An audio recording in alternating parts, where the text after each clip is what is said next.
Merci, merci. Voilà. Donc, c'est bien si je me mets de ce côté-ci. Comme ça, je ne fais pas obstacle à mon diaporama. Et ça, je me suis agencée avec mon diaporama. Et nous sommes dans les fleurs aujourd'hui. Donc, il fait très beau. Alors, c'est très bien. Donc, je vais parler de la Suisse. Et si jamais, peut-être, je sais que ce n'est pas normalement courant de faire ça, mais dans le cas où vous me perdez, parce que je suis entrée peut-être dans une réalité qui est complètement étrangère à la vôtre, peut-être vous pouvez lever la main, puis on éclaircira peut-être en cours de route s'il y a des incompréhensions qui se glissent. Merci donc de l'invitation, c'est un plaisir donc d'être invité puis de pouvoir dialoguer avec quand même des chercheurs de haute voltige. Donc, merci de l'invitation. Et donc, moi, je vais vous parler, mon titre a un peu changé, je l'ai intitulé, donc, ma présentation, « La recherche design pour penser la circulation des savoirs entre chercheurs, formateurs, formatrices et enseignants, enseignantes ». Et c'est vrai que sur le programme que tu nous avais envoyé, Fanny, tu avais dit que c'était le 4e workshop Pégase, mais c'était alors là, moi, j'ai eu un mauvais bas de page, vous m'excuserez, c'est bien le 6e, ne faites pas erreur si jamais vous assistez à tout le reste. Je m'excuse pour la distorsion. Donc, le plan de ma présentation, je vais essayer de respecter le temps. J'ai peut-être été un peu trop gourmande, mais je vais essayer de suivre les 4 étapes suivantes. C'est-à-dire, je vais vous parler de la recherche design pour favoriser la circulation des savoirs entre recherche et formation. Je vais vous présenter, en fait, 2 dispositifs de recherche pour peut-être aussi vous compreniez la démarche qu'il y a derrière cette idée de recherche, donc développement, recherche design. Le premier autour de la création de séquences sur la production de récits inventés à l'oral tout au long de la scolarité obligatoire. Et puis le deuxième, qui est plus récent, autour de la conception d'un dispositif de formation, autour de l'introduction des nouveaux moyens d'enseignement roman. Et vous verrez que la réalité suisse n'est pas toujours rose. Par contre, le plan d'études suisse n'a pas changé depuis 2010 et on voudrait tellement qu'il change. Donc, des fois, on vous envie un peu, mais pas tant que ça. Et puis, je vais terminer en synthèse. J'espère pouvoir terminer sur les points forts et les limites de ce type de dispositif de recherche. Voilà.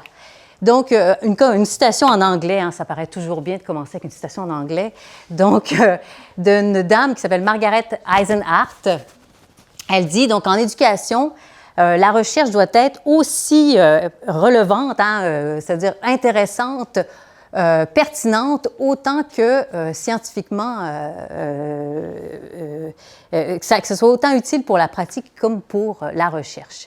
Et c'est un peu hein, ce que tu viens de dire, Béatrice. Donc, Béatrice, pardon, c'est la nervosité, je m'assèque ton nom. Et ce qui est dit, c'est « The most elegant, sophisticated research designs can easily lead to not, à rien, if the result cannot be understood by practitioners, are not relevant to practice, or cannot be put into practice. » Donc, je pense que la présentation qui a précédé montrait aussi cette citation. Et une citation aussi de Suzanne Chartrand. Donc, moi, c'était ma directrice de mémoire à l'époque où j'étais au Québec. Et elle a fait ce travail avec Marie-André Laure, qui est aussi chercheuse à l'Université Laval à Québec. Et ils disaient, parce qu'ils ont fait une recherche ils ont conduit la même recherche que des chercheurs avaient fait 25 ans auparavant, pour se poser la question, est-ce que l'enseignement du français a changé? Et leur constat, qui était assez quand même lapidaire, hein, c'était « Force est de constater que la recherche en didactique du français n'a pas eu un impact majeur sur l'état de cette discipline, ici. Est-ce à cause des lacunes dans la formation initiale et continue, des stratégies de diffusion, de l'incompatibilité des propositions émanant de ces recherches avec les habitudes du corps enseignant ou avec les contours de la matrice disciplinaire, ou les 4 à la fois? » Donc, c'est un constat qui est fait, qu'on peut aussi questionner, c'est un constat qui est un peu quand même fort, mais c'est vrai que c'est de se demander comment est-ce que ça peut peut-être circuler davantage, comment faire en sorte qu'il y ait plus d'échanges, de diffusion aussi des travaux didactiques, que peut-être les enseignants lisent un peu plus des travaux, et donc il y a un peu plus d'échanges entre les corps de métier. Donc, on s'est intéressé avec moi, c'est vrai que je me suis, pour ma thèse aussi, je me suis intéressée à cette question de circulation des savoirs. Hein. Comment on fait en sorte que le savoir qui est issu peut-être du monde de la recherche traverse dans le contexte de la formation et qu'il y a aussi ce transfert qui se fasse dans le contexte de la pratique, hein, cette transformation. Et c'est vrai qu'avec justement Sonia Fleuret, on s'est intéressé aux termes de circulation des savoirs. Hein, on est allé voir dans les travaux en didactique du français, qu'est-ce qu'on met derrière ce terme, hein, qui est quand même beaucoup utilisé, de circulation des savoirs. Et c'est vrai que ça fait apparaître des tensions. Et c'est vrai qu'il y a des tensions qu'il faut dénouer si on veut que peut-être les choses circulent davantage. Donc, dans les tensions à dénouer, il y a les rapports entre les deux corps professionnels. Est-ce qu'on parle de symétrie? Hein? Il y a une belle expression de Ligoza et Marleau qui dit « Qui doit tenir la lanterne? Hein? Est-ce que c'est le chercheur qui doit tenir la lanterne ou c'est l'enseignant? » Si on imagine qu'on est dans une grotte, bien sûr, mais qui doit tenir la lanterne? La question du recours au lexique spécialisé et au concept, l'accessibilité du discours de la recherche, qui est un grand enjeu aussi. Comment on vulgarise, comment on essaie de ne pas jargonner sans nécessairement aplatir tout. Donc, c'est quand même un défi aussi qui est là. Et puis, une nécessité de proposer des outils didactiques en cohérence avec les résultats de la recherche, tout en étant suffisamment proche des pratiques habituelles, des préoccupations enseignantes et des besoins identifiés des élèves pour en favoriser l'appropriation. Et c'est vrai que Guagou et collaborateurs, ils parlent d'une juste distance. Hein. Et c'est ça que c'est important, cette juste distance, où elle se situe. Parce que c'est vrai que si vous proposez quelque chose de trop... moi, je me permets peut-être une anecdote ici. Dans un colloque auquel Mme Brissot assistait d'ailleurs en Belgique, nous, on avait proposé des séquences d'enseignement où on traitait de l'opposition entre passé simple et imparfait dans les textes. Et il y a un chercheur linguiste qui me disait « Ah, le passé simple, ouais, on s'est dépassé le passé simple, il n'y a plus personne qui s'exprime au passé simple. » Sauf que c'est vrai que si vous dites à un enseignant du français au secondaire « Tu n'enseigneras plus le passé simple », vous le traumatisez. Vous lui enlevez quand même un peu... c'est-à-dire qu'il y a des choses, on ne peut pas dire « Non, on n'enseigne plus le passé simple, maintenant, on n'enseigne que le passé composé, le récit au passé composé. » Donc, c'est vrai qu'il faut toujours proposer des choses qui soient accessibles, admissibles aussi, acceptables. Donc, il y a cette juste distance, je trouve l'expression assez intéressante. Et il y a toute cette sédimentation des pratiques, c'est un concept d'ailleurs qui vient des Genevois, de Schnevely et Dolz et collaborateurs. Sédimentation des pratiques dans certains sous-domaines du français qui est observé dans les classes, malgré la vivacité de la recherche. Alors, c'est vrai que ce qu'on entend par sédimentation des pratiques, c'est le fait qu'il y a vraiment les pratiques des enseignants qui vont résister, qui vont rester, peu importe les innovations, ils vont toujours et encore rester là.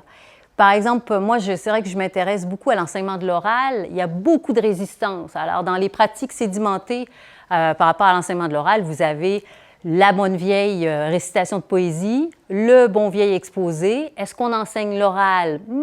On enseigne un texte écrit qui est oralisé, mais ça reste quand même, si vous allez dans une classe, en tout cas en Suisse, si vous leur demandez qu'est-ce que vous faites quand vous enseignez l'oral, ils vont vous dire on enseigne l'exposé et la récitation. Il y a plein de raisons qui expliquent la persistance de ces objets-là. Ils ne sont pas nécessairement mauvais, mais c'est vrai qu'on voudrait laisser place des fois à des pratiques d'oral un peu plus spontanées, un peu plus peut-être proches des usages des francophones au quotidien. Voilà, donc des tensions à dénouer.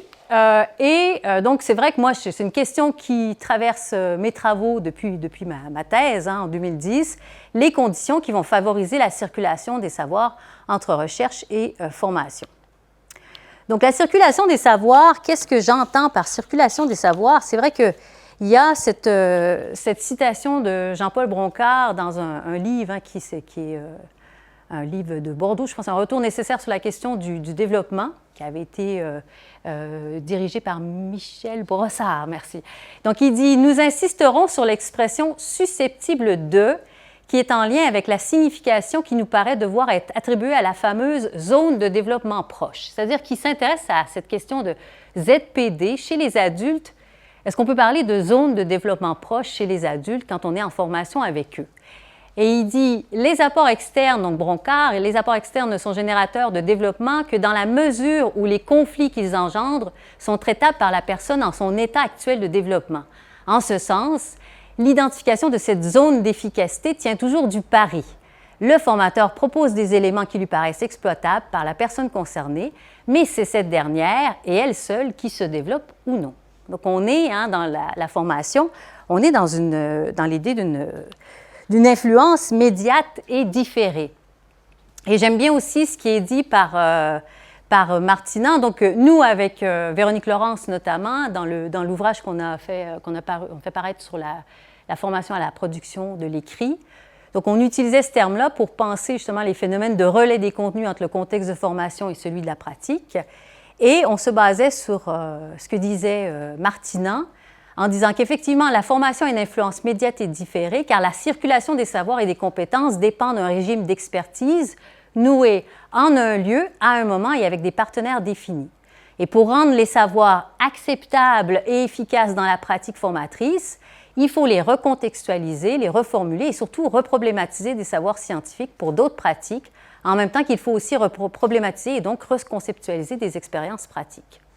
Et c'est vrai que l'expertise, c'est un peu l'art de la reproblématisation. C'est-à-dire faire en sorte qu'en formation, on arrive à ce qu'on s'entende sur ce qui est justement à apprendre pour le former.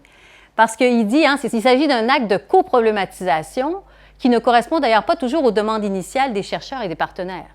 Et ça, il faut accepter ça aussi. Donc, c'est vrai qu'on n'est pas dans l'idée d'une logique ni descendante ni ascendante, mais vraiment dans l'idée d'une construction, coproblématisation du savoir. Voilà. Donc, ça, c'était pour cette définition. Donc, un peu de pub pour le livre. C'est passé rapidement, mais voilà. C'est un livre qui date de 2018, si jamais. Il est un peu gros, mais il est très... c'est un livre sur lequel on a mis quand même beaucoup de temps.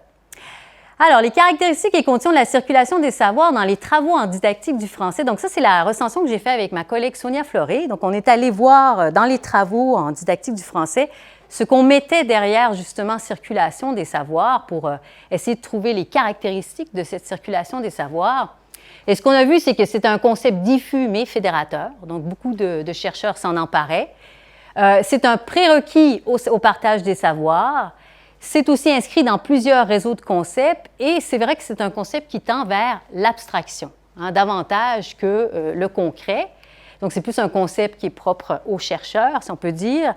Et quelles conditions, selon cet ensemble de travaux qu'on a recensés, quelles conditions vont favoriser la circulation des savoirs? Bien, alors, des dispositifs de formation et de recherche de type collaboratif, des aménagements d'espace de négociation. Tout à l'heure, Bernadette, tu parlais de controverses et je pense qu'il y a cette idée aussi d'amener une négociation, mais aussi de générer des controverses. Parce que c'est là où, justement, on peut discuter, échanger. Il y a cette idée aussi intéressante de choix d'objets frontières ou bifaces. C'est-à-dire, c'est d'aller chercher des problématiques qui répondent aux besoins du praticien, et qui aussi vont répondre aux besoins du chercheur. Donc, des objets qui sont entre deux. Et l'idée aussi de pouvoir développer une posture d'analyse critique réciproque. Donc, c'est ce qu'on a vu avec ma collègue. Et donc, moi, j'ai eu envie d'opter pour la recherche-développement. Alors, la recherche-développement me permet, moi, de repenser les liens entre recherche, formation et enseignement. Pour identifier et mobiliser différentes formes d'expertise dans des actions de formation et de recherche.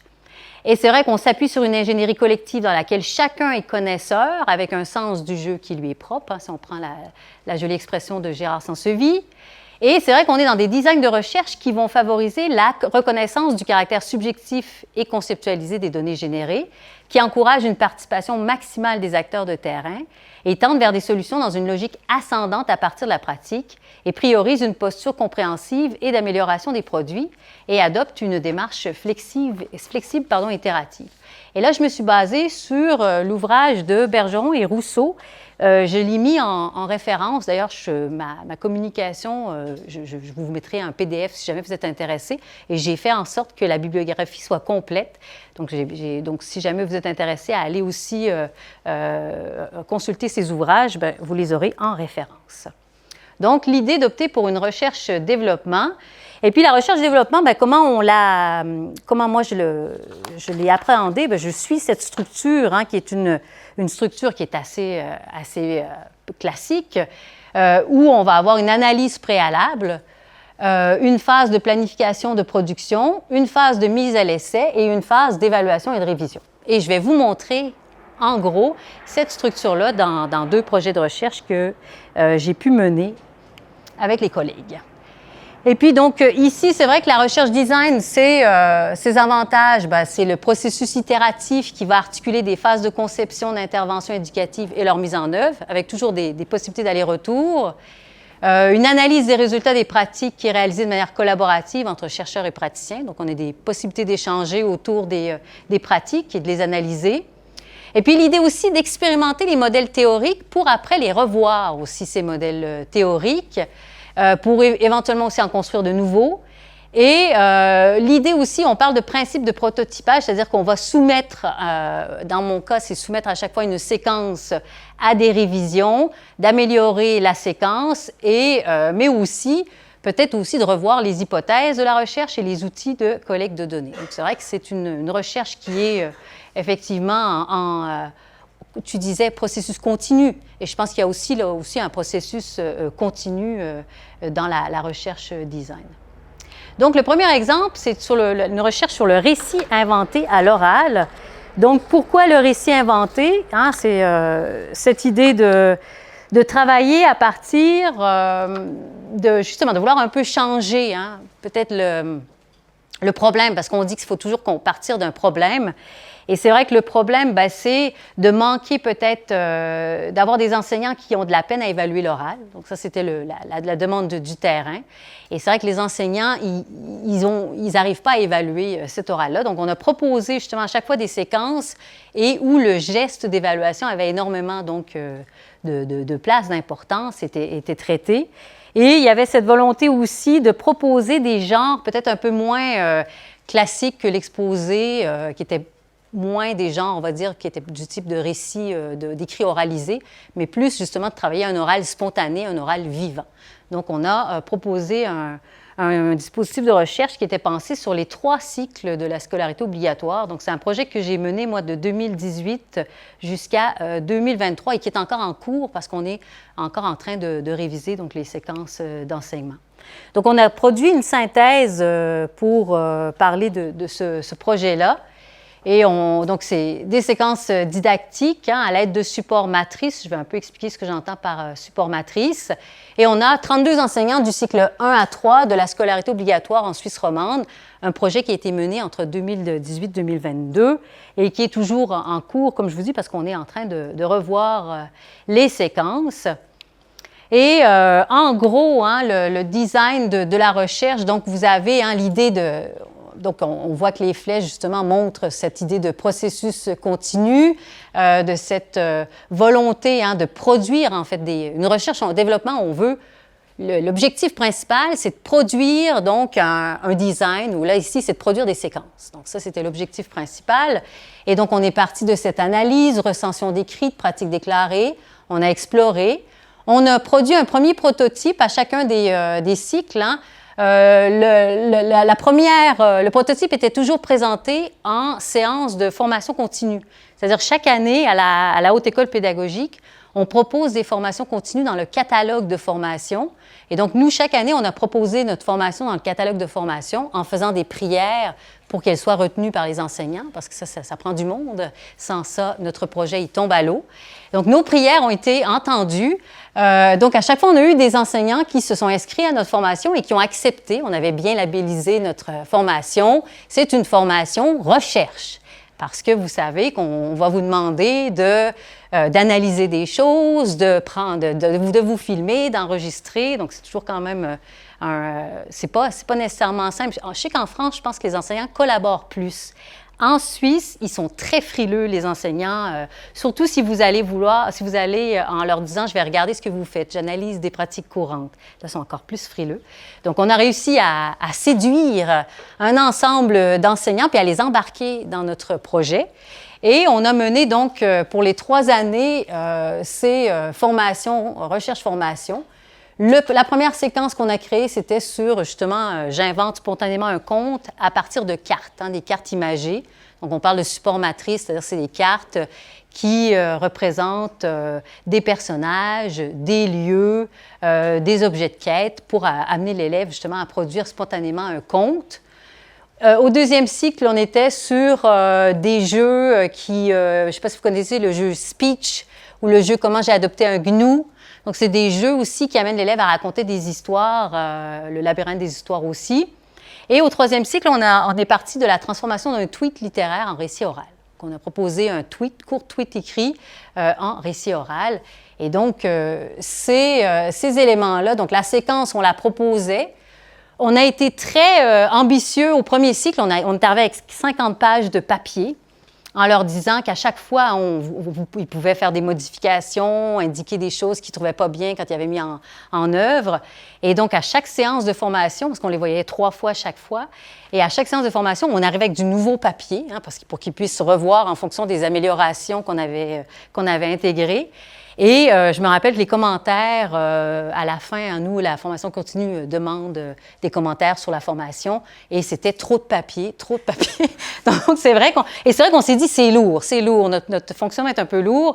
Et donc, deuxième cycle, troisième cycle, on a été beaucoup plus modeste dans comment on a proposé notre première séquence à massacrer, à martyriser. On a proposé un guide, on expliquait ce qu'on mettait dans chaque chose. Des fois, il y avait un support, des fois, il y avait des ressources qui étaient disponibles, qui étaient faites. Mais on a été plus, on va dire, on a donné plus de flexibilité. Et c'est vrai que ça s'est mieux passé. Donc, c'est aussi peut-être un résultat de ce processus. Ça, c'est un peu ce qu'on avait mis en place, juste pour que vous compreniez aussi comment on faisait. Donc, on avait ce prototype de séquence qui était testé et élaboré d'abord par une des enseignantes chercheuses qui pouvait tout mettre en place dans sa classe, puis elle pouvait se filmer aussi. Alors ça, c'est très intéressant parce qu'on s'est aperçu que les enseignants, ils aimaient beaucoup quand ils pouvaient voir avant ce qui avait été fait. Non pas pour faire pareil, mais c'est vrai que c'est quand même, la vidéo a quand même quelque chose d'assez intéressant pour pouvoir se représenter un peu les attendus. Et puis après, on les voyait, nous, on analysait avec eux, parce que comme je vous ai dit, il y avait cette volonté de travailler sur l'évaluation. Donc, ils revenaient avec des productions initiales de leurs élèves qu'on analysait ensemble, qu'on évaluait de façon formative. On pensait les modules. Et les modules, là, c'est un peu à la les séquences didactiques genevoises. Les modules vont porter sur les dimensions du genre. Donc, ça va être, par exemple, les composantes structurelles du récit, les contenus du récit, les personnages, les organisateurs textuels. Et puis ensuite, on les laissait mettre en place les choses, puis on revenait ensuite sur la conception des outils d'évaluation formatifs ou certificatifs et en lien avec l'analyse des productions finales. Et donc, on a ensuite proposé à chaque fois des aménagements et mis à disposition du matériel sur un portail Internet. Et là, c'est sûr qu'on est toujours dans cette étape parce que il y a encore des choses justement qu'on voulait revoir par rapport aux grilles d'évaluation. Donc, on est rendu ici dans ce projet. Donc, les questions de recherche, c'est vous dire ce qui nous a intéressé donc, dans ce projet comme question de recherche. C'était l'idée des principales transformations qui étaient induites par les séquences sur les histoires inventées spontanément par les élèves de T3 cycles. Donc, on s'est intéressé au texte des élèves. Les pistes de transformation des outils qui ont été testés dans les séquences. Qu'est-ce que l'analyse des textes nous permet de voir sur ce qui a vraiment été enseigné par les enseignants? Sur le plan de l'analyse des transformations du design, on s'est questionné sur comment se déployait justement l'ingénierie didactique d'un cycle à un autre de la scolarité. Parce qu'on avait voulu un peu avoir le même genre, mais qui se déployait à tous les cycles de la scolarité. Et on s'intéressait aussi à savoir comment les outils étaient reçus et transformés par les enseignants lors de leur mise en œuvre dans les classes. Donc ça, c'était nos questions de recherche. Et ce qu'on a vu, en fait, avec ce premier projet de recherche, on a vu des tensions, en fait. Et peut-être, ça peut être intéressant, si jamais vous voulez mettre en place un projet de la sorte, de réfléchir à comment on peut justement surmonter ces tensions. Le premier défi, c'est de suivre ce qui a été enseigné par les enseignants. Comment est-ce qu'on peut donner envie de se former sans alourdir la formation d'outils servant à rendre compte de ce qui a été fait en classe? Parce que c'est vrai que si vous demandez aux enseignants de compléter des journaux, alors je ne sais pas si vous avez déjà été enseignant, puis on vous a suivi dans le cadre d'une recherche, mais des fois, ça peut être un peu lourd. Hein? Et les enseignants, vous êtes probablement, il y en a qui peuvent être des volontaires très généreux, mais beaucoup d'enseignants, ils ont d'autres choses à faire que de compléter vos journaux de bord ou vos Padlets interactifs. Donc, c'est de voir quels outils permettent de mieux suivre et rendre compte de ce qui a été fait dans la classe. Ça, c'est une tension qu'on a eue. On a vu que le dispositif il favorise une évolution des séquences et des outils de recherche. Puis la question, c'est comment faire place à la créativité des enseignants tout en assurant le respect de l'appareillage méthodologique de la recherche. Et là, on a eu des difficultés aussi. Par exemple, on avait prévu travailler le récit produit spontanément, mais monologué, une seule personne. Et puis, on est arrivé au cycle 3, et les enseignants ils ont dit non, pas question, ils ne vont jamais accepter les élèves de faire un récit tout seul, spontané. C'est trop engageant, parce que c'est vrai que les ados, il y a toutes ces questions de...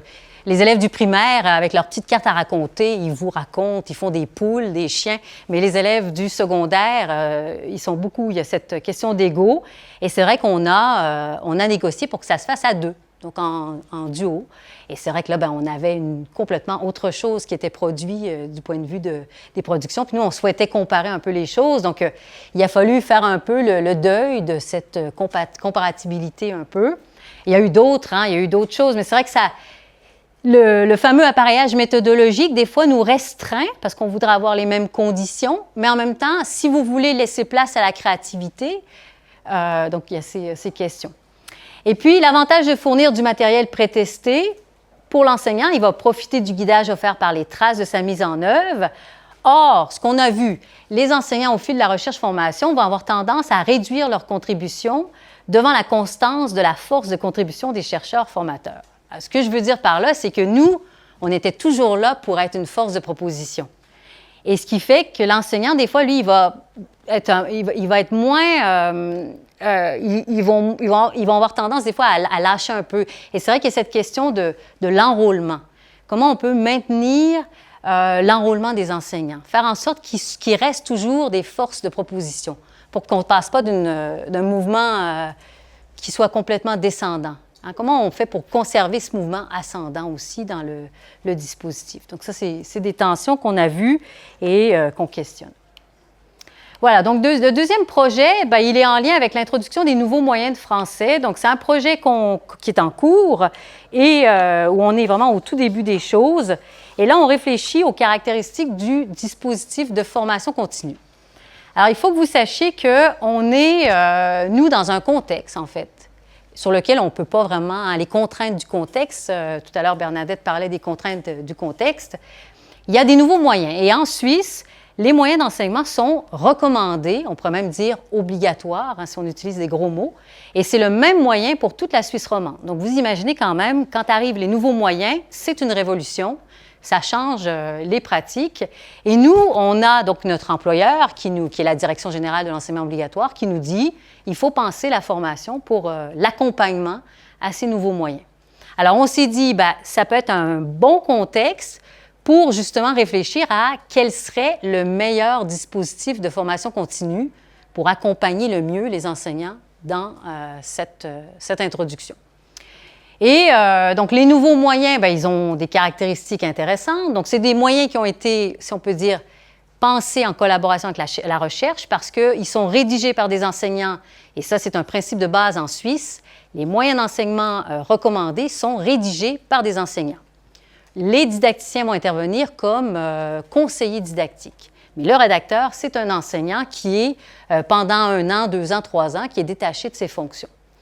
Et c'est vrai que, c'est des modules intéressants. Ils ont 4 types d'activités, des parcours sur des genres de textes, des modules qui vont porter sur le fonctionnement de la langue, par exemple, le décodage-encodage. Le module s'appelle décodage-encodage.